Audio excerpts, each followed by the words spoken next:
धारूर नगर परिषद सार्वत्रिक निवडणुकीचे निकाल जाहीर झाल्यानंतर शहराच्या राजकारणात मोठ्या घडामोडींना वेग आला आहे। या निवडणुकीत राष्ट्रवादी काँग्रेस अजित पवार गट यांना 11 नगरसेवक, भारतीय जनता पक्षाला 6 नगरसेवक तर राष्ट्रवादी काँग्रेस शरद पवार गटाला 3 नगरसेवक मिळाले आहेत। या निकालानंतर धारूर नगर परिषदेवर राष्ट्रवादी काँग्रेस अजित पवार गटाची सत्ता बसणार हे जवळपास निश्चित झाले आहे। मात्र या सत्ता स्थापनेत मुस्लिम समाजाचा मोठा आणि निर्णायक वाटा राहिला आहे हे कोणीही नाकारू शकत नाही। विशेष बाब म्हणजे मुस्लिम समाजाचे सय्यद शाकीर सर, आवेस कुरेशी आणि हारून सर हे तिन्ही नगरसेवक आज राष्ट्रवादी अजित पवार गट यांच्या बळकटीचे आधारस्तंभ मानले जात आहेत। अशा परिस्थितीत आता शहरात एकच प्रश्न चर्चेत आहे,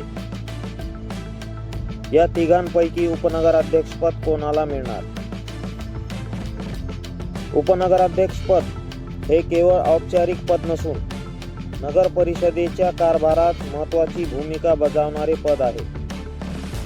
मुस्लिम समाजाने निवडणुकीत दिलेले भरघोस समर्थन हे केवळ मतांच्या आकड्यापुरतेच मर्यादित नाही, तर हे विश्वासाचे आणि अपेक्षेचे प्रतीक आहे। म्हणूनच आज धारूर शहरात एक गंभीर चर्चा सुरू आहे। मुस्लिम समाजासोबत न्याय होणार का, की उपनगराध्यक्षपद पुन्हा एकदा दुसऱ्या गटाला दिले जाणार?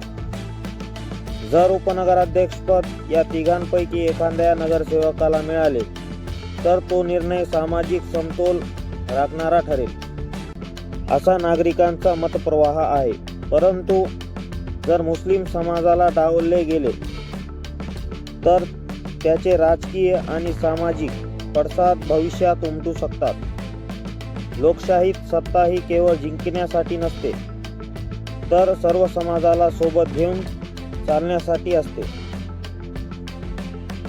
आता सगळ्यांचे लक्ष राष्ट्रवादी काँग्रेसच्या नेतृत्वाकडे लागले आहे।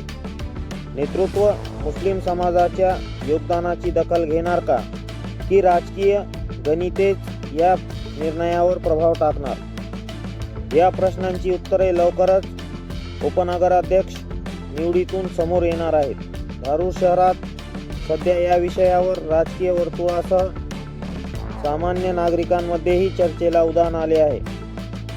आपल्याला काय वाटते? सय्यद शाकीर सर, आवेस कुरेशी की हारून सर यापैकी उपनगराध्यक्षपद कोणाला मिळायला हवे आणि मुस्लिम समाजासोबत न्याय व्हायला हवा का? आपले मत कमेंटमध्ये नक्की कळवा। अशाच निर्भीड, विश्वासार्ह आणि स्थानिक बातम्यांसाठी चॅनलला सबस्क्राईब करा, लाईक करा आणि शेअर करा। धन्यवाद।